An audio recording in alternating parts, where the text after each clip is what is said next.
trust anybody now. Come on, you ape! You want to live forever? Now what?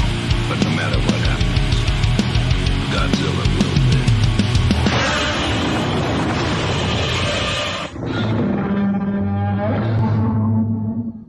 And welcome back to the 73rd episode of the Monster Movie Stompdown. Of course, you got your host Sludge here, co-host across from me. It's Mark. Our brother from Texas. Ruben. And we are stoked for this one because it's Thanksgiving time. Well, by the time you guys listen to this, you've already filled your stomachs with lots of turkey or ham and mashed potatoes, things like that. Probably had a nap already. 2 or 3 of them, you know. Forget football, listen to the podcast. Yeah, exactly. So we want to make sure and give you guys a nice ooey gooey film for Thanksgiving just to make you want to vomit everything you just ate. Actually, I was watching it the other night, and my wife came through, and it was the scene in this movie. Well, any scene in this movie gets really ooey gooey, and she's like, "Oh, I can't watch that. That's going to make me throw up." I'm like, "That's perfect. That's what I wanted to happen." So it worked. But so it's Thanksgiving time, and hopefully you guys are. Of course, this comes out on Saturday, so it's Thanksgiving just happened 2 days ago. And hopefully you guys are safe traveling. Had a good Thanksgiving with the family. It's been a crazy couple of years, but I want to know what the three of you or the two of you. I'm counting myself in third person. I'm looking around. I'm looking for somebody else here. Most excited about food wise for Thanksgiving. If you pick one item, what's the one item you got to have on Thanksgiving? Well, the deep fried turkey is. Cooked when it's cooked right is, I'll feel the gut full of it. Fill the gut full, of the turkey. Ruben, what about you? I'm a traditional guy. We do ham and turkey, but I prefer the turkey. The turkey. Well, now a few years, Mom's been gone for a little while. It used to be the banana pudding. But the banana pudding, there would be fights over the banana pudding. Yeah. See, and then this year, well, there's the side dish too. Like I love the green bean casserole too. Man, my wife makes an awesome green bean casserole. Corn casserole. Oh yes. Oh man, so good. So turkey. Yeah. Me. Yeah. It's not going to be here this year. I'm pretty upset because we haven't had Granny's. Banana pudding, which for people who listen, they're like, banana pudding. Is banana pudding? No. My grandmother's banana pudding, Mark's mom, didn't look like banana pudding, nor like the pudding you'd buy at the store. Right. It wasn't yellow. Yeah, it wasn't vanilla pudding. No. The wafers and all that stuff. No, she made everything from scratch. She caramelized the syrup for the pudding from scratch, everything. Wow. Oh, yeah. And it had almost like a brown or a darker brown color. But, dude... that's the best banana pudding on earth. So and when I say there were fights over it, there were literal fights yes. over it. Oh yeah. Oh yeah. There are two items in the Reagan family on as far as my dad's side of the family that it could get violent over. And it was Granny's banana pudding. Yeah. And then my sister makes this stuff called Holy Smoke. Oh, yeah. And yes. That stuff is, me and Mark will fight over that. Yeah. Haley has to make three every year. Yeah, 3. Because she has to keep the peace, because she used to not to, but in order to keep the peace, the last couple of years, she's made 3. 1 to have at the dinner, and then 1 for Mark and 1 for me. 1 for you. So, but it never fails because we still end up fighting over each other. Because he'll go hide mine. And I've done it to his too. Now, one year I just took off with both of them. I didn't even care. So, what is it? What exactly is it? Holy Smoke is it's a graham cracker crust. Yeah, very simple. A rich chocolate pudding. And then it's got whipped cream. Yeah. And that's I mean, that's it. Oh, man. Dude, but it is. I don't know what she does and how she makes it because it seems simple, but it's amazing. It does good. But for me this year, just because it's been a rough year with COVID. Salad or what? No. I'm going to be pretty upset because, we'll have Holy Smoke. We'll have the turkey. I'm a big ham guy. I like the ham. Corn casserole. My wife's going to be making her green bean casserole. I think she's actually even making her mom's broccoli casserole, which is awesome because her mom's broccoli casserole is phenomenal. Thankfully, she learned it before because her mother, for those who don't know, my wife's mother-in-law, or my mother-in-law, my wife's mom passed away almost 2 months ago now from COVID. So this will be her first year without her. So not going to, I was worried we're not going to have the broccoli casserole, but Sarah's doing it. But my mother is gone for Thanksgiving this year, and this is the first year without my mother. She's, she just went down to Florida to spend Thanksgiving with her mom, for Thanksgiving, so she won't be here, which means my favorite item won't either, and that is my mother's pumpkin pie. Oh, yeah. Yeah, so that's y'all keep the turkey, but man, that pumpkin pie, my mom's. Here's trivia for all the listeners. I do not eat pie. You don't eat Like pie? No, I do not like pie. Don't like it. You're like the Dr. Seuss character. I do not like green eggs and ham, Sam. I am. I do not like pie. I do not like pie. I was about to be like, how are you American? But that's not the right question. How are you human and not like pie, man? I do not like, I mean, I've tried it. I've tried pecan, pumpkin. I don't like pumpkin. I know it's weird. That's why I bring it up, because I do not like pie. So when it's dessert time on Thanksgiving, I'm the only one not eating usually. Wow. Because, unless somebody goes out of the way and unless Cindy will go out there and make me a cake or something.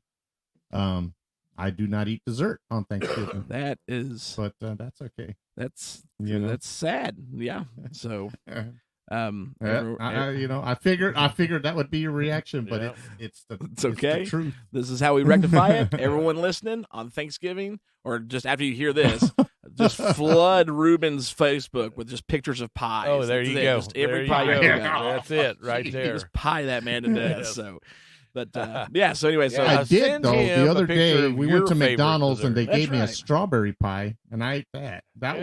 Does a Pop-Tart count as pie? That's pretty much what those things at McDonald's are. Really. That's what they are. They are. I'll eat a Pop-Tart.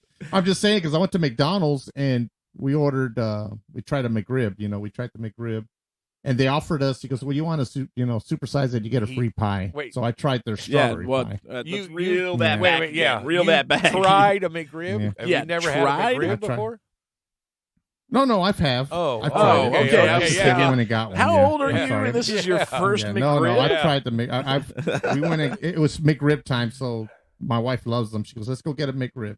So I tried their strawberry pie, but it's just a fat Pop-Tart. Yeah, that's really, that's all they are. Was it the strawberries and cream? Strawberry one. They're good. They are good. Yeah, but they are. I did like that one, but I wouldn't classify that. No, they are. They're like, they're the hot pockets of pies. There you go. That's perfect. That's perfect. Yeah. I will tell you one thing though. Then we'll get to the movie. We're kind of just ranting here. Yeah, I know it. Is I'll no longer be able to eat a McRib from McDonald's. I know people are really, you either love them or you hate them, I've always loved them. They're like, well, it's not rib meat. I don't care. Nothing at McDonald's is really what it is. Like, it's garbage for a reason. But I won't eat McDonald's because, touring for years, that's all we had. And so I find burned out on it. Oh, dude, even, I'm 7 years off of the touring deal. I can't eat McDonald's. I'll go get their sweet tea. But I can't eat McDonald's. It disgusts me, except for the McRib. No. I made a fatal mistake the other day, and for those listening, if you haven't tried it, go get to a freaking Arby's. And try their new. Yeah, they have one. Their new rib sandwich. It was great. Oh, dude. Well, you'll never eat McRib again. It is delicious. It is. I've had a few. I tried it like 2 weeks ago, and I've had a few. See, we only have one Arby's here. We have only one Arby's here in town, and it's way on the other side of town. Dude, that rib sandwich is worth basically divided in half. You have the south side where everybody lives, and then you have where I live.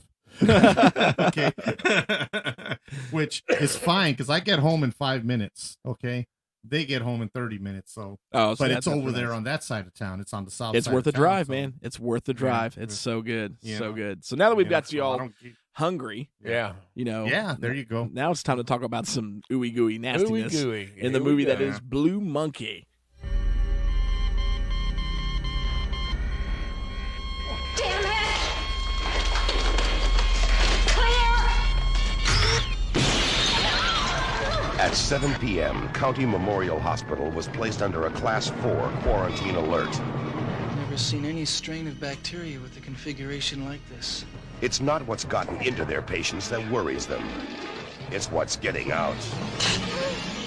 Oh my God. It's one of a kind. I gotta get closer. The entrances are completely sealed. It's really happening? Something big. No one is permitted in or out until further notice. Friday night. It's always like this. Hurry, the little bugger's on its way!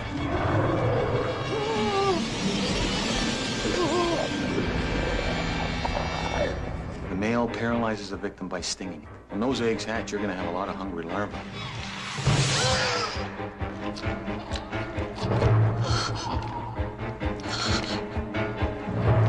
Oh my God, you're still alive!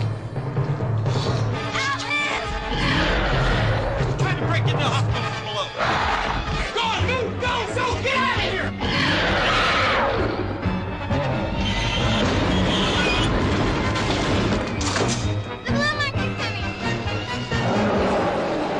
I said fire!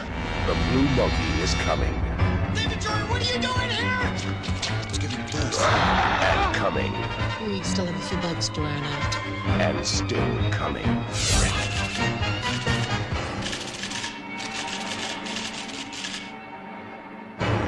Blue Monkey.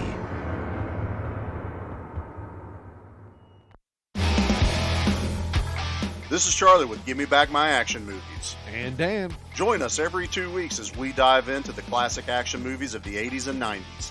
That's right, Charlie. But we also take a look at some of the current films out there that still has those nostalgic feels for us. Exactly. So make sure you find us on all your major podcasting platforms.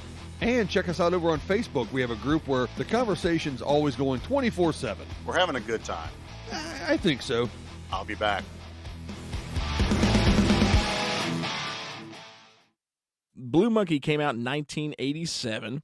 It's actually a Canadian film. It was actually part of a 3-picture deal that the company had to do. Because I think William Fruitt, who did this movie, did one of the other ones that they did. I don't remember. Who cares? It was a Canadian film. You know what I mean? Like, not many good Canadian films exist. This is one of the few. But so it was. They had a part of a picture deal, small budget. Budget this one was like $3 million. No clue. I don't know if you guys find out, but I have no clue what this thing ended up doing. Because it had a small. It went straight to video. It wasn't even released. Oh yeah, that's right. Yeah, no, this one was straight to video. Yeah, it was straight to video. So who knows what this has done? So it was Sandy Howard and Martin Walters produced. This one is directed by William Fruitt. It's got a pretty decent cast of people that they're not A-list actors, but they're B-list enough that you've at least recognized them, a time or two. Mainly Steve Railsback is in this, and of course those who don't know who Steve is probably didn't see the Helter Skelter. He was Helter Skelter. He was Charlie Manson. Charles Manson in that. He was Manson, and he did a good Manson. He very good. And that's what that was the show that kicked that. That's what kicked it off his career. Yeah. Was really that. So he's done some other pretty good movies. But then you've got Gwyneth Walsh. She's the other main actress in it. She's pretty good. And then I can't think of his name. Mark, you brought him up before the show.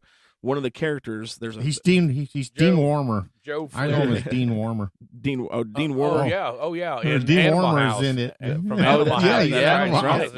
Yep. Dean Warmer. I said, hey, it's Dean Warmer. Yep. Joe Flaherty. Joe Flaherty. Yeah. Joe Flaherty's in this, small role, but it's a funny role. Him and his wife are at this hospital. We'll give the synopsis in a second. And they're because they're having a baby. But I was trying to pinpoint where I remembered him because I've seen him in a lot of stuff. But you said it earlier, it was Happy Gilmore. That he was in. I'm like, yes, that's right. He was the cab driver. Ruben, I think you brought it up. He was driving the Volkswagen. Or the Volkswagen, Go to Sizzler with shooting. But it's again 1987, straight to video. You can find this. You know what? Sarah Polly is one of the kids. Really? Yes. The little blonde girl is Sarah Polly, a very young Sarah Polly. I did not know that. I had no idea about that. That was a matter of fact. That might have been her very first role. But yeah, she's in it. I was reading through no, it wasn't even her first role. It was like her 6th role. But she's one of the kids. Wow, the kids are great in this movie. The kids are great in this movie, but I figured I'd bring that up because it's notable that she turned out to be big in the she did Dawn of the Dead. That's the biggest one. Right? Yeah. I never could figure out what the kids were doing in this movie, but no, they're always it was it was a hospital. They're always running free, just like what's going on. Get back in your beds. Get back go in ahead. your beds. I'm sorry. But, sorry to interrupt, but I wanted to make sure to. No worries. So, so pretty much the movie again came out in 1987, had $3 million budget. We have no idea what it did, because there was no box office numbers. It was straight to VHS. Now it went under 2 monikers. Well, 3 technically, because when the movie came out, it was actually called Green Monkey. But of course, now this is in the 80s, and AIDS was still kind of a big deal. And the belief then was that, still that AIDS had originated from the African green monkey. So they decided that we can't use that title. We got to change the name. And so it was kind of set in limbo between insect, because the creature in this is almost like a giant mutated praying mantis, pretty much. Yeah. Or blue monkey, because one of the kids, Joey, in the movie, they're running around the hospital and they're going down to the old abandoned section of the hospital, because every hospital has one of those in the 80s, where the creature hides or the serial killer hides. They always have them. And he says something, yeah. And he says, "I hope we find a blue monkey," and then that's kind of, well, the movie's supposed to be called Green Monkey, and then the Blue Monkey line, so they end up calling it Blue Monkey instead of Insect. And that's how it was released on VHS. But then it got a really small re-release. Not re-release, but a Blu-ray release in Canada. Because you can't, it didn't happen here in America. It didn't get past VHS in America. But of course, it's hop, skip, and jump away. You can get it from Canada. And they retitled it Insect. Yeah, and it's on Amazon. You can get it. You can get it. Because it's a beautiful Blu-ray. And as far as the transfer, and I will say I was shocked because I thought I was going to get a VHS when I started watching it. I'm like, well, because I read an old story that they didn't release a Blu-ray. Then I saw the one on the Plex. I'm like, this got a Blu-ray release. It had to. It's 1080p. And then I went and looked, and sure enough, there was a Blu-ray just released recently. Yeah, That long ago. Well, I love this movie, and so as soon as it was released, I'm like, I'm getting it, because I've still got my original VHS copy of this. Up in the Nerd Vault. I found it at a hole-in-the-wall video store in Alpha, Tennessee. Wow. That little video store that was next to the Fred's Dollar General. People are like, "What are you talking about?" Mark knows what I'm talking about. Yeah. In the shopping center across from Pizza Plus. Found it was there. Used? Was it a rental? It was. Yeah, it was a rental. It was rental. It was used. Oh. All right. So just a great movie. So the movie starts off at this. I don't forget her name. This lady's greenhouse, because I remember Fred, but I can't think of her name. Gosh, Fred, the guy gets it. Marwella. Marwella is her name. One of the characters, Marwella. She's tending to her flowers, and she just got this new plant from like some volcanic island or something. And Fred is fixing some things for her, and Fred and Marwella kind of got the hots for each other, and they're talking about their date. And Fred goes to leave, and he gets pricked by this new plant of hers. And then all of a sudden, he kind of starts having major health issues. So they have to rush him to the hospital. So they rush him to the hospital. While this is going on, Steve Railsbeck, who's a detective in this movie, one of the main characters, is also rushed to the hospital with his partner, who's just been shot. And that's when we meet Gwyneth Walsh's character, Dr. Carson. She's the other main character in this one. And she kind of gets, Fred in there, and he's convulsing, and like something's wrong with him, and then his Steve's partner shot. His character's name's Bishop. She's dealing with that. It's all kind of chaotic, and so they get him back for surgery. And Railsbeck just hasn't left. Bishop hasn't left because he's kind of like he's worried about his partner, and he's talking to the doctors. And then all of a sudden, Fred starts severely convulsing and puking stuff up, white foam out of his mouth, and then all of a sudden, what's just a gloriously grotesque shot. His throat starts to swell, and out comes this white turd. I'll just explain it. Out of his, that's about as accurate as you're gonna get. Out of his mouth, and then he stops convulsing, and it ends up the insect, the bug in this is inside. It's like a cocoon almost. And what it really reminds me of is, do y'all watch that movie Enemy Mine? Oh yeah. Okay. Yeah. Remember the food? Oh yeah. That he has to eat. That he tries to feed Dennis Quaid. Yeah. Oh, Dude, yeah. it was like this was just a white version of that stuff because that was like clear and green. Yeah. Just totally disgusting.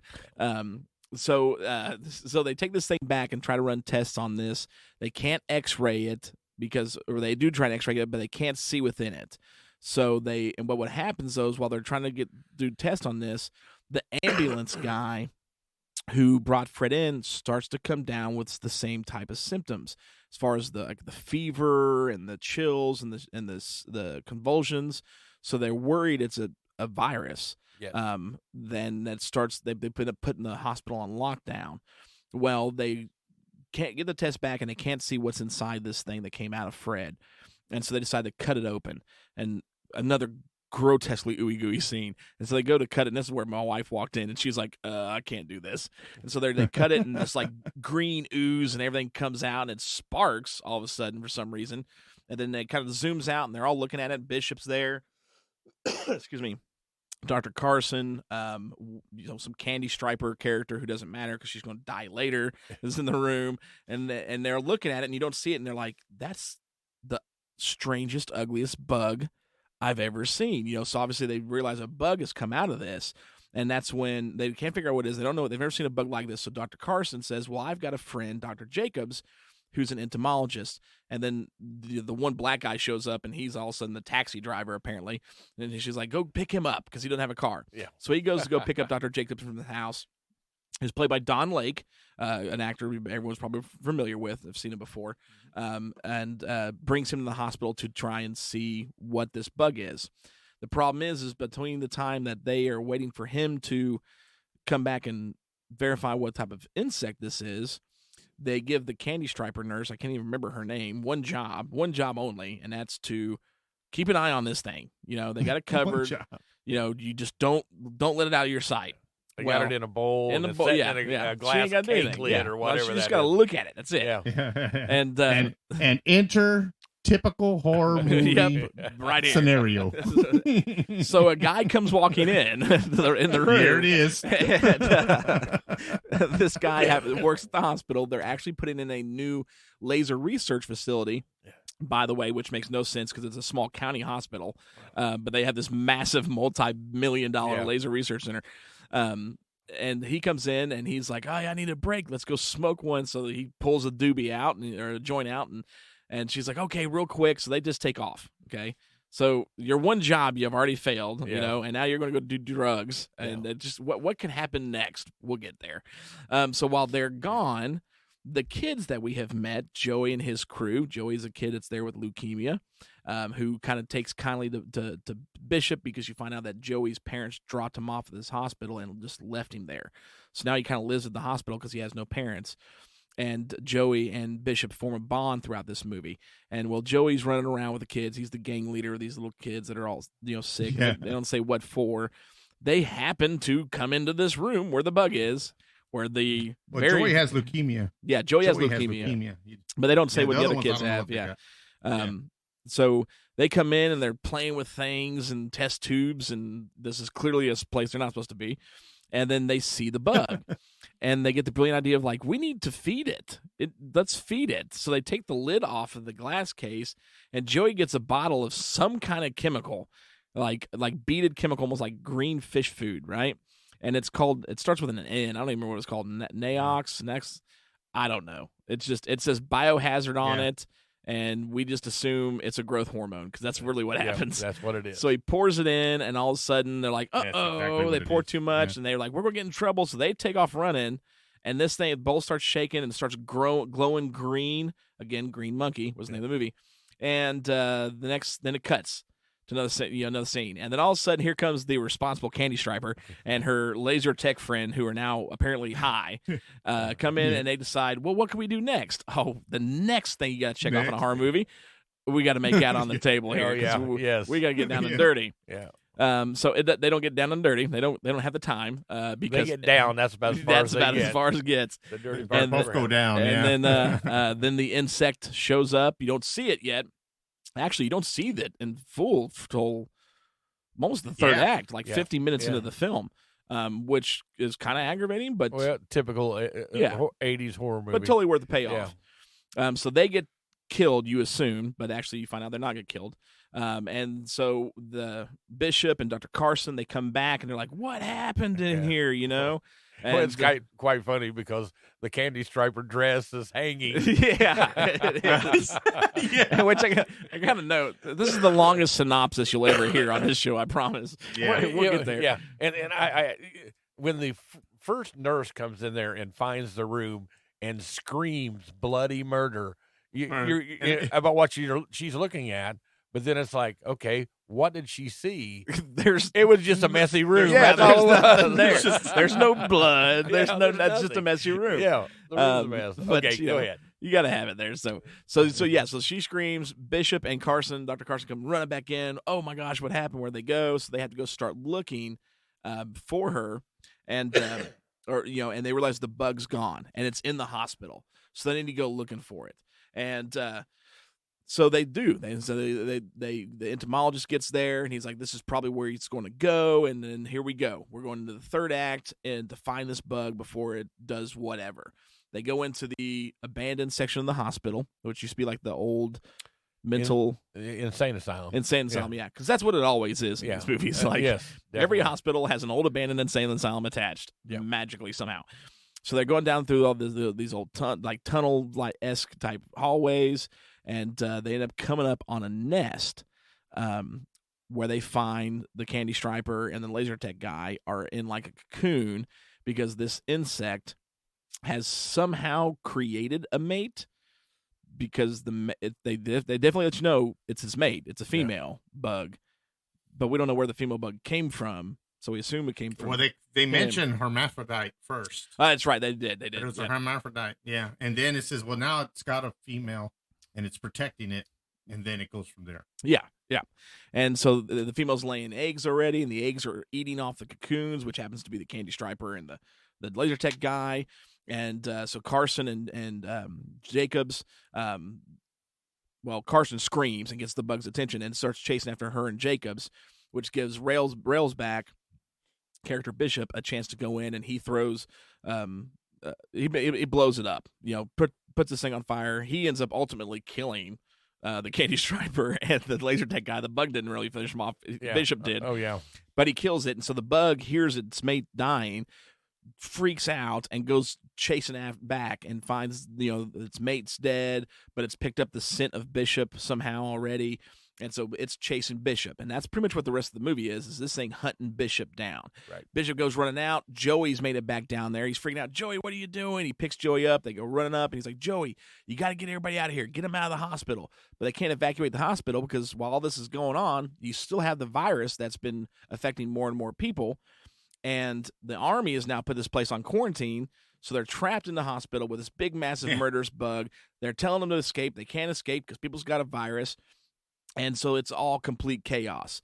And, while this is going on, and I tried to say this a little bit later, the cure has been found for the virus. Yeah. So if you remember Miss Maruella, the lady who brought in Frank from the greenhouse, who this is really all her fault because she ordered the stupid plant that caused this in the first place. Yeah. She was infected with the virus, had the same symptoms. She was patient 0 or 1, I guess. She's patient 1, yeah. Patient 1. She has been locked in isolation with her blind friend Dee Dee, who is hands down my favorite character of the movie. Yes. And note that Dee Dee wasn't sick. She just came wandering into the hospital. Through the emergency exit door of an isolation wing, blind somehow. But Dee Dee's whole goal is because Fred died. Oh, I forgot about that too. Yeah, Fred dies, by the way. They try to give him life, chest compressions. It's another bloody scene. Blood goes everywhere. Use the paddles and blood flies everywhere. Yeah, just think the thing, just not quite as more red and less yellow. Yes. So she's trying to Dee Dee's wanting to make Maruella feel better. So she's doing so because she snuck in a 5th of Jack Daniels. Yeah. And these two ladies have been doing nothing but getting drunker and drunker by the second throughout this whole film. And it's absolutely hilarious. Yeah, it is. And you come to find out that that's actually what the cure is. Just all you need to do is a little bit of whiskey and you're good to go. So you got them in there and they're trying to help people out too. The old ladies, they're drunk off their rocker in this movie. And so it's just chaos, complete chaos going out through the film. And so the bug is chasing Bishop through the hospital, and they're trying to get everybody out. He decapitates one guy, not Bishop, because we know Bishop's already killed 2 people, but the bug has decapitated some dude on crutches in another gruesome, great scene. And he's chasing him through the hallway, and they're trying to get these people out. And Dr. Carson and Jacobs realize we need to get it into the laser room because it's 3-foot concrete walls. We'll get it trapped in there. So they go after Bishop to try to get Bishop to lure him in there. And so they're running through, it's chasing it through the hospital, and then they run into a room, and Bishop realizes, oh, crap, and they walk into a delivery room, and that enters the dude from Happy Gilmore, who him and his wife have shown up because he is calculated to a T the moment the child's going to be born. And everyone there thinks he's crazy at the beginning of the movie, but he actually is right. He somehow managed to calculate it. That's what I say. They all tell him to go home, and she goes into labor before they get out of that hospital. And they serve nothing but comedic perfect. They're just comedic fodder for the movie. Well, Bishop it should be noted that the only reason he was off is because he forgot to calculate for daylight savings. That's right. Yes. Otherwise, would have been right on. Then Bishop crashes through the room. Yep. And and the monster's chasing him, and then she sets up. I feel it. It's coming. It's coming. I'm like, oh my God, how corny can this one get? So he ends up, and Bishop gets cornered by the bug, which the bug, of course, has ripped through everything, people and walls and doors, and then decides it's going to fight Bishop, mano a mano, one-on-one style. And he ends up knocking Bishop out and is about to kill Bishop when Jacobs and Carson shows up in the room. And Jacobs happened to do a audio recording of the mate, and he plays it back and it gets the bug's attention. So they end up managing to lure it into the laser room where the final climax happens. And you got Carson and Jacobs and Bishop trapped in the room with them, and this thing's trying to kill them all. Jacobs is pretty jacked up for a moment, and then they end up turning the laser on, using the laser, and they end up blowing out one of its eye and ultimately killing this thing. Right. Of course, happy ending. They've cured the virus with whiskey thanks to the drunk old ladies. The bug's been killed. He only killed one person, even though 3 people died because of Bishop. And Bishop's partner is now out of surgery. He's good to go. So it's happy ending there. Joey and Bishop. Joey's like, Bishop, am I going to see you again? And Bishop's like, dude, you're my best friend now, man. Of course I'm coming back to see you. All super happy ending. Then he walks out, and then, of course, like every 80s movie, the music kicks in, the camera goes flying back down to the old insane asylums, and we see, there's another bug. Oh, yes. And then boom, into the movie. So super standard 80s monster movie. Super, super standard. But super, super fun, I think. I'll start this one because I don't know who started last. This one had a lot so it's on you. Okay. Yeah. It hit all the check marks of what you needed. For those 80s monster films, okay? Who's going to die? Well, it needs to be somebody who's done drugs or is trying to have sex. There's got to be a drunk person. There needs to be plenty of blood. There needs to be some comic relief. Every check mark you need, this thing hit every single one of them. A stupid plot hole that makes no sense, a la the virus in this movie. It seemed like they forgot about it when they were writing it, because when you're watching the movie, you forget about it because it seems important for like a split second, and then it's gone all of a sudden. It's just, you need to have military that's there. the bug. Yeah, you got to have the military out there so nobody can get out of the hospital. You got to keep them trapped. So it was just a plot hole. But then they're like, oh, crap, we forgot. How do we cure it? And I'm like, oh, DD, whiskey. Yeah, that's it. That's the cure. We're good. Standard. Film it. So, it just hit every checkbox. And for a low-budget film, though, you had a pretty good stack of actors in this, especially especially Steve and then Gwyneth, who plays Bishop and Dr. Carson. Well, everybody did really good. My favorite, of course, is Dee Dee, who was Joy Coghill, who she was on X-Files, a lot of TV stuff, X-Files, and she's had a few small movie roles. But Dee Dee, I freaking love. She's my favorite character in the whole movie. But so decent actors throughout the movie. Not, the best. You do have good, solid performances from everybody. And this, to me, everything was timed really well. And as far as keeping the movie moving, having the perfect comedic spot drop here and there, especially with the pregnant couple. And then when you finally get to the monster itself, there's plenty of ooey gooey goodness. I mean, when it comes especially Fred with the insect turd coming out of his mouth, then his chest caving in because his bones were disintegrating and blood flying everywhere. This movie was supposed to be rated PG-13, by the way, which the Blue Monkey VHS release is PG. It is not rated R, because a lot of the scenes that's in the version we watched, the insect release, was edited out of that. Like the blood scene from Fred, that's not in there. The decapitation of the guy in the hallway is not in there. I think that actually may be it. But like the really bloody stuff. Now all the nasty ooey goodness of the bug that's not colored red is it was kept in. But the bug itself, man, they did a phenomenal job. This thing looked awesome. Like this just looked like a good, nasty monster. This is the bug monster. I mean, they did a really good job with the practical effects on it. They kept the shots on it pretty quick.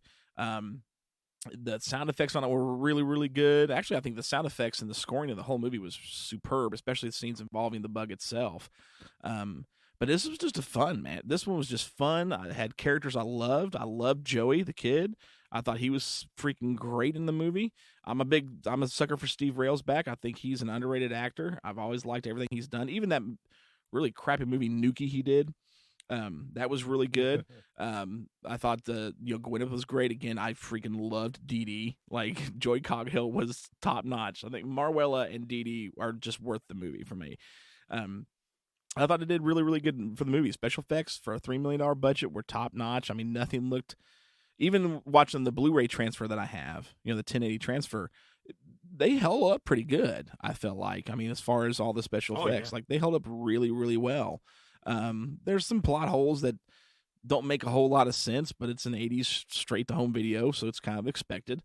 But so for me, I loved it. I love this movie. It's fun.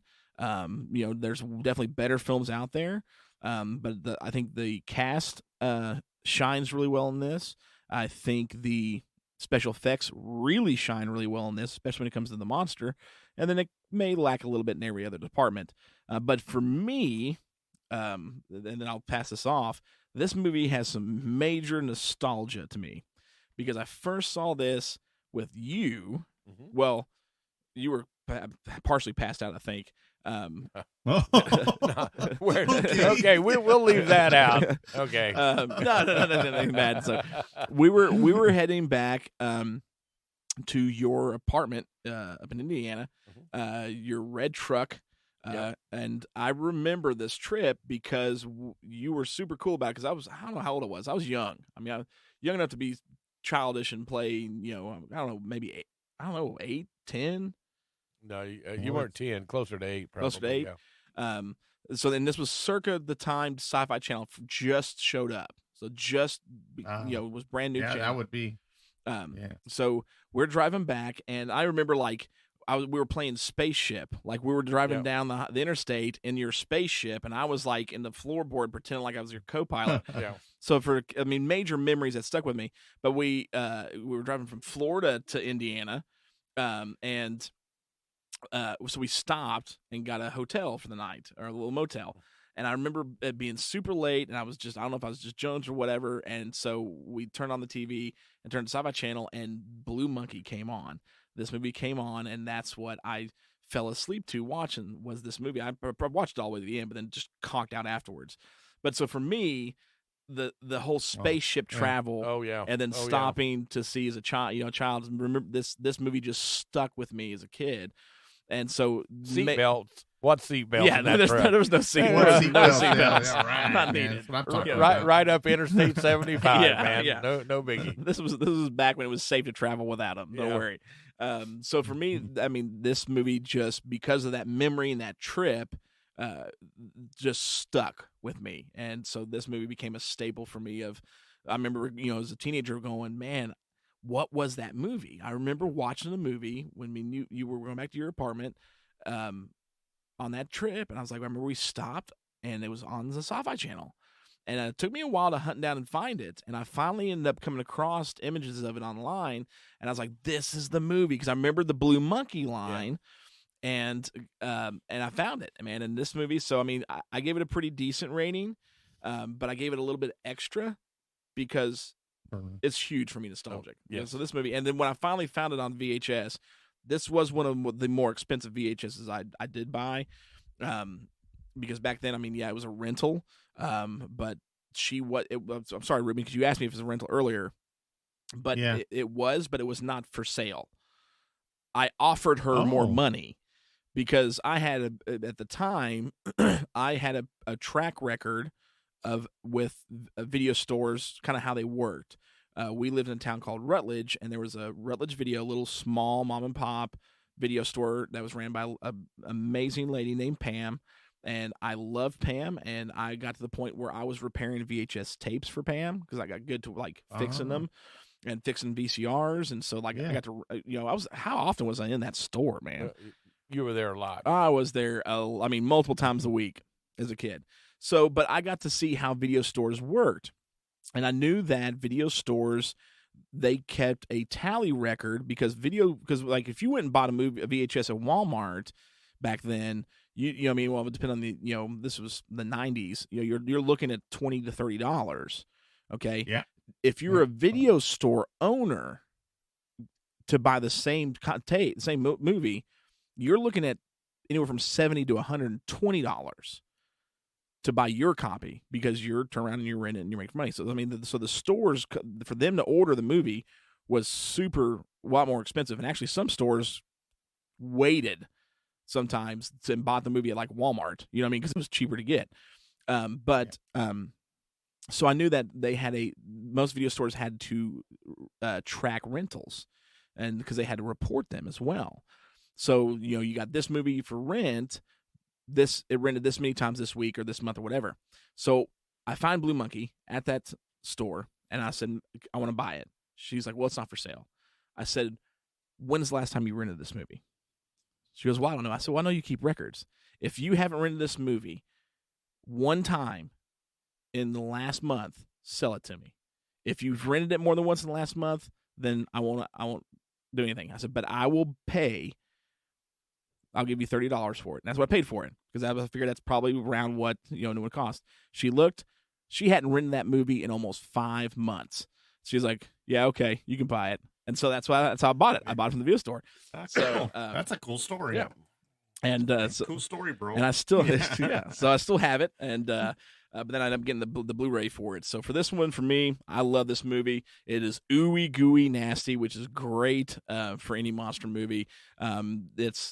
I wouldn't call it subpar of a monster film because it does pretty good. Hits all the check marks. It's it's a high grade B movie. Does really well, but I love it. What about you guys? Go ahead, Ruben. Well, I'm the low man of the group as far as the stomp rating go. But I like the special effects on it. I thought the score was cool. I mean, it was. This is very dated. This is a very dated movie. Okay, you pop it in the minute it starts. You like, yep, this is from the 80s. All right. Oh yeah, it does not hide. You just know it's from the 80s, and it doesn't hide the fact it uses the classic formula for all these 80s horror films. Now, Sludge says it's a high B. I'm calling it a lower B. I've seen some very good B movie ratings, and I'll put this one in the middle of the pack only because of the special effects.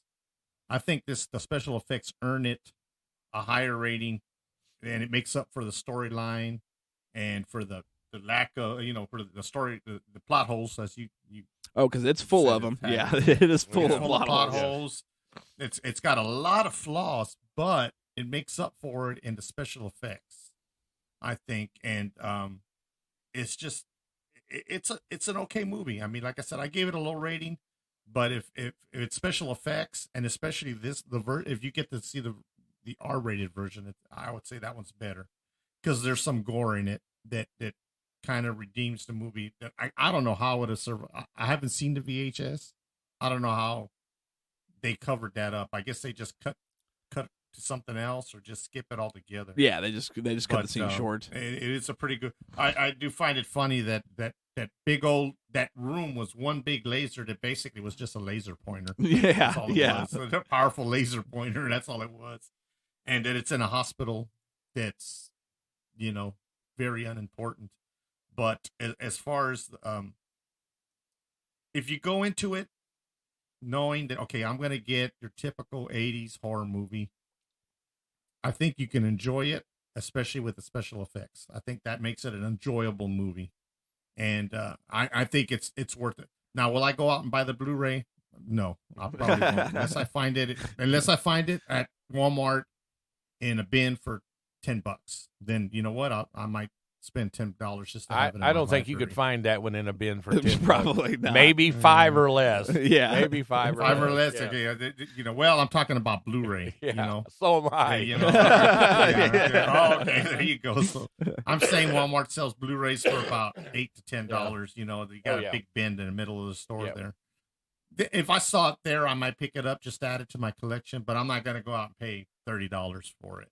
I did like twice. you did. But Yeah, I don't like have you that, did. man. Twice. I don't have that cool story. Yeah. I don't have that cool story that you do.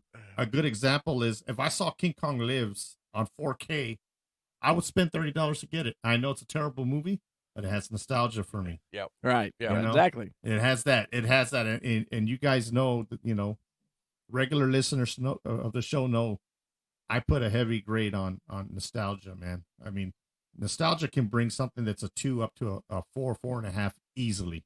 Yep. Easily, if you have good I gave a memories whole connected point to for it. nostalgia on this. Yeah, I mean, it easily does that. It does it for me. Not to get off track, but somebody asked me this past weekend because they were asking me about the podcast, and I was telling them what we do. And right away, they said, "What's your favorite Godzilla movie?" And of course, I didn't hesitate. You guys know what it is, right? Invasion of the Astro Monster. Invasion of Monster the Astro Zero. Monster Zero. And they kind of looked at me and kind of tilted their head like a dog that said, like, what did you just say? Because to them, they're like, that's not even, I'm like, it's a nostalgia thing for me. I said it, and you'll hear that from me on the show all the time. I like to talk about nostalgia. So it's very understandable. I mean, I can relate to exactly what you just said perfectly because a lot of movies have that connection to me. This is the first time I've seen it. I've never even heard of this movie until it was brought up that we're going to do it. Never heard of it. Didn't see it at the rental store. And that's because I would go straight to the horror section when we got to the rental place and I'd look for, off the wall horrors to watch. And I watched some bad horror movies in my day. So this one, I'd never even heard of it. And then once I started reading about it, I'm like, well, it went straight to video. So that's probably one thing. So probably it never made it down here to lonely South Texas, like it did to the middle section of America. But it's a fun movie. It is fun. It's got great special effects. It moves at a good pace. Yeah, it doesn't. Considering you don't get bored. The monster shows up like 15 minutes into the movie, but it doesn't really feel like that. Right. Yeah, exactly. You don't miss it. I mean, it kind of bothered me. They say, "Ooh, what is that?" But they never show it. They never show the bug once they cut open that turd and it flies out or whatever. They never show it, and it irritated me a little bit. But at the same time, like, okay, they want to give us a money shot. Yep. And I can understand that. So, all that said, it's worth to sit down to watch, even if it's just for a good laugh. You know what I'm saying? To kind of sit there and go back to the middle 80s, 87, I think this movie came out. Yep. Just to sit there and believe me, I sat down as soon as that came up, I'm like, and I was back, in my room in the 80s, sitting there and something that would be on Sci-Fi. That's exactly what came to mind on that. I said, this is something that would come out on Sci-Fi. Yeah. Back when Sci-Fi put good movies on. Oh yeah. Yeah, or USA Network at 2 in the morning, or TNT's or Monster like Vision. Oh yeah, back in the day. Yeah, there you go. Yeah, so it's not that I think it's a particularly bad movie. I just grading it among other movies, I just didn't think movies that I've given a 3 to. I don't think this is as good, so that's why I gave it a lower rating. But I still find it fun, and like I said, I would purchase it, but I would if it's of channel surfing and it came on, I'd stop and watch it. If that helps out anybody out there. And I'm gonna hand it over to Mark. But it's definitely the classic, like you guys say, 80s horror movie. Then it has so much. One of the things that bothered me in the whole movie, knowing that it's an 80s movie, is that they cut the little turd open. Okay. Yeah. And then the kids do what they do and pour that growth hormone in there. Yeah. And then the candy striper comes back in and says, "Oh, we've been gone 30 minutes." Now, in 30 minutes' time, this little turd has grown humongous, but yet she doesn't see it. No, in the neither room. one of them see it. Yeah. And not only that, she doesn't notice the mess the kids made. No. The kids made a big mess. They knocked over stuff. Yeah, because this thing's like 8-10 feet tall. It's huge. And I'm sitting on the couch watching it, talking to myself, saying, "How? How can that be? How can that be?" It's a good movie to watch. I mean, if you have nothing else to do and you're going to come home and sit on the couch and say, that's what we're watching. But I think it's I like Steve Railsback. He did a lot of, I thought, good horror movies back then. Helter Skelter scared me to death. I just that played with me mentally when he came out with that. So I've always liked him.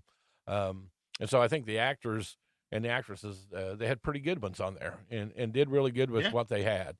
I felt like $3 million budget after you paid the actors and actresses.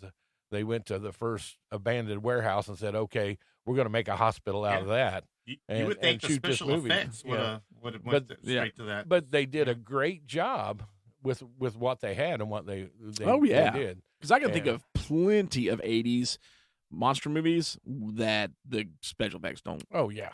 And so I thought overall was it was a decent movie. I split the two of you with this movie, and the soundtrack. I mean, I liked it. I mean, they did a good job for an 80s horror movie. So I think overall, I gave it a thumbs up, and for what we were working with, it's a movie. It's worth looking at least one time. Time. And you'll find out if you like it or not, and throw it in your collection or if you don't. But I think it's worth it. It's one of those movies. Then you see Steve Railsback in another movie and say, "Hey, I know that guy." And I'll watch that. So good movie. And Steve always has those roles. I mean, like because not only did he play Manson in Helter Skelter, which is just, I mean, if you've never seen Helter Skelter, you have to watch that. I know we do. We're a monster show, but I will promote that. That was crazy. Oh yeah. But that's not the only time he played a serial killer. He played Ed Gein in the 2003-4. There was an Ed Gein movie came out in the early 2000s. He played Ed Gein in that as well. But he's also in I'm a big fan of Alligator. He's not an alligator, but he was in the sequel, Alligator 2: The Mutation. I mean, saying he was on. I think he was on like an episode of Kolchak, and he's done a lot of really good stuff, especially in horror things. He was in the second Hitcher movie. Again, he was in Nuki. He played a Dr. Nuki. Nuki was kind of like this alien movie or whatever set in Africa. It was more of a kids movie, but it was really, really good. He was in the Wind, which is another horror movie from back in the 80s. So I mean, a really good actor. I mean, a lot of faces he was doing a lot. Yeah, you saw him a lot in the 80s. And then, even in the 90s, some too. Yeah. And so I mean, great actor. You'll see him, and you're like, oh yeah, okay, I know who this guy is. So I mean, I think not the greatest movie. Again, for me, it definitely checked a little bigger because of the nostalgia stuff. It had the good special effects, and it had the good comedy moments when it needed to be in there. And I think that was the two women getting drunk. I mean, they were soused. And they were going around, and they were just having a blast. They were. So what? There's a monster running through this hospital. They're having fun. Oh yeah, the chaos, quarantine, a bug killing people. Oh yeah. They're just drunk off their rocker, having a good time. She's and it's funny. The nurse is taking care of them. Says, "Why are you guys the only ones not sick in this hospital?" And then so she makes the connection. That's great. My wife was even she watched it. She's like, she said this. She was like, what are you watching first? Because before she saw like the turd getting cut open, I'm like, I'm watching Blue Monkey, for the episode. And she's like, why does every actress look like a cheap 80s porno star in this movie? I'm like, wow, they do. Like, I was like, not to put a label on anything, but like all the extras, that's what the candy striper, the nurse at the front desk. I'm like, wow, they got them all painted up, and it's kind of like what it looks like they're supposed to be in. And I was like, no, it's not that. I promise, it is not that. Yeah. Well, I don't know how you guys know what they look like. So. Oh, okay. Oh, yeah. That was your call. Don't be looking at me. That was all out of you. Yeah, I have no idea. That's the wife's fault. Yeah, that was Sarah. Yeah, it was her fault. That's where that happened. Not me. It was her. So, Life Force. That is a terrible connection. The whole fact where that did that come from? The fact that we just was making a joke about them looking like porno stars, and I immediately went to Life Force for Steve Railsback, and everyone knows. As an 80s kid, you only watched Life Force for one reason. Oh, crap. All right, so forgive me for that, guys. I apologize. There we go. So Steve's in Life Force. I forgot he was in that movie, too. Space Vampires. Yep. All kinds of craziness. Anyways, so yeah, it's a good, fun movie, man. And it's nasty. It's just gooey. There's as much, just like, I guess in the 80s they used a lot like the KY jelly for like the ooze and stuff.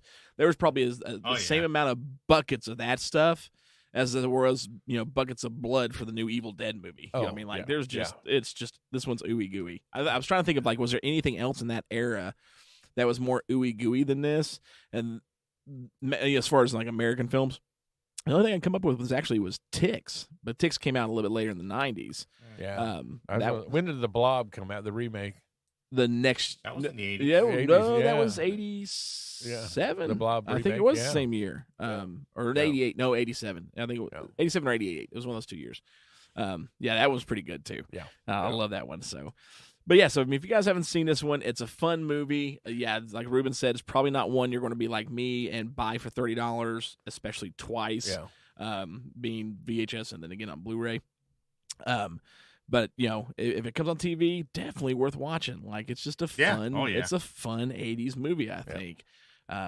So this one, okay, it's Stompdown rating time. Let's see what we gave it.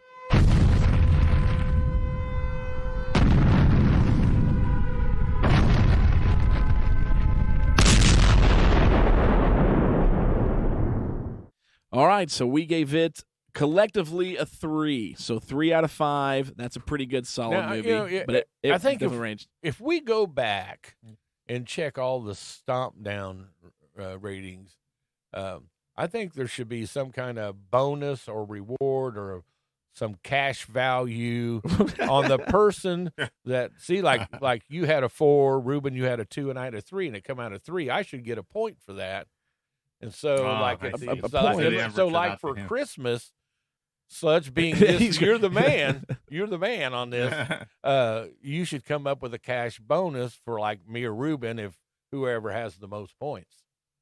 Does that make sense? I don't even pay you a salary for this show. What do you think I would give you a cash point bonus? And you know what? I have no idea what he's talking about. I do. I can tell the look on his face. What are you talking about? Oh, hey, if it comes out your average, you mean a point bonus for the person who yeah. Look, we average a 3. Well, who gave this stomp rating a 3? Me. That's a point for me because you were the one in the middle. I'm the one that actually. Well, I tell you what, I have a new system.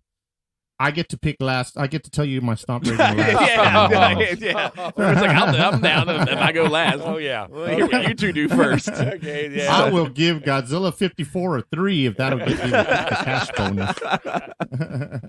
Yeah, I like it. Okay. I tried, Ruben. I tried to get us some cash out of there. I tried. Yes. Because the first thing I guess my dishonesty, the first thing when you said that, I'm like, okay, how do I game this? I need to rig this. Yeah. How can we do this? I can fix. Yeah. So this one ran. Yeah, between the three of us ran from 2 to 4. So Ruben 2, Mark 3, me 4. Again, I gave it the extra point. Yeah. For nostalgia because this thing's very nostalgic for me. So, but still 3 overall. Great movie, fun movie. You guys should definitely check it out. Do you guys have anything else you want to say about it? No, I'm good on it. I'm good. Awesome. Well, man, guys, thank you all so much for listening to this one. We've got big things coming next month. So next month, of course, we've finished the Godzilla films, and we're going to give you, as we start old, new giant monster films, we're going to give you a double feature for Christmas because we feel like giving you something special. It is Christmas time, and we love you. So we're going to give you Frankenstein Conquers the World, followed up by its direct sequel, War of the Gargantuas. There we go. And then for Christmas, because we could have it no other way for Ruben, we're watching Phoebe Cates. Okay. Or I mean Gremlins. Gremlins. Oh wait, yeah. Gremlins. Gremlins is our Ruben's watching Phoebe Cates. Yeah. I'm watching Phoebe Cates. Yeah. I didn't even know there was gremlins in the movie. Let's talk about them. The movie was over, and he's like, "What do we watch?" Yeah. That's it. What's the name of this movie? Yeah. So for Christmas, we are doing Gremlins for you guys this year. That's great. Because we do try to keep things themed for the holidays. And then there is something special coming from the entire network. And I'm not going to say much, but you're going to find out next month on the shows throughout the network what's coming, and it's pretty exciting. So it's going to be good. But again, thank you guys so much for listening. Make sure go check out the other shows on the Give Me Back My Podcast network. Of course, the action movies, horror movies, Good Beer Bad Movie Night, Jimmy, and the Wolfie D's show. Check those guys out, and then go hit us up. Join our group page. Monster Movie Stompdown now has a group page. We've gotten a lot of people already joining. We thank you guys so much. It's awesome to be interacting with you guys a little more, and you guys have been doing great with it. We just started this past Monday a new Monster Movie Stompdown group page exclusive, so you're only going to get this on there. We're not going to be doing these over the podcast, and this is something for you all to talk to with us on, a little more personal, but we are doing a new segment called The Underdogs, and we will be going from the 1950s up to today, 5 movies from each decade that are movies that are a little more, I wouldn't say underrated because we think they're amazing movies, but they were probably missed because they didn't get as big a promotion. They run under the radar big time. But but they're all, I saw the list already, and they're all at the very least influential. Yes, I will say that. Yes, in big ways. So, so definitely go check out The Underdogs on the group page. Join in and talk to us about the films. If you got questions about the films, just converse with us, man. Let us know. And again, thank you guys. We've been asking you all what shows or what movies you want to hear us do. And Cameron, yes, we will get to Killdozer. I promise. I think he found everything he could online for Killdozer and put it on the group page. And I finally commented back. I'm like, I think you want us to do this movie. Yes. Yeah. He said the post will stop after the episode airs. I'm like, okay.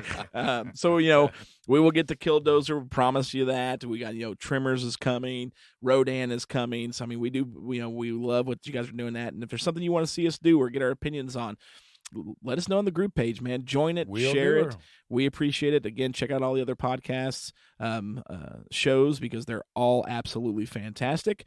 One last note for Blue Monkey. I'm sorry I did forget. Charlie, this is for you directly because we're such big fans of Dead Heat, and I didn't think about it till just now, and I should have said it earlier in the show. Ivan Roth is who played the insect in this movie. Charlie, Ivan Roth is also who plays the final zombie in Dead Heat. There you go. So tie those two movies together because I could put Dead Heat with anything. That movie's phenomenal. So, all right, guys, thank you all again so much. Go check out the group page, join it, like it, share it.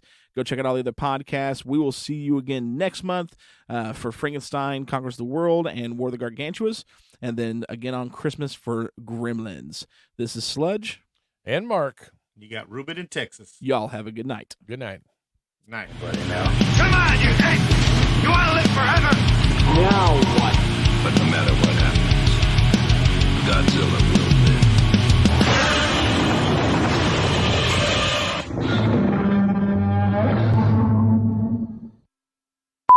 Yeah, and another thing, when you said something about KY, he goes, I don't know. I know. KY jelly. Well, there's your Cardinal connection again. Like he was all over that one. I was in my mind before I got it out because I was like, I can't. They use KY jelly, but I can't not say that because that's what they used, and I'm already digging a hole here. Oh Lord! Yeah, like,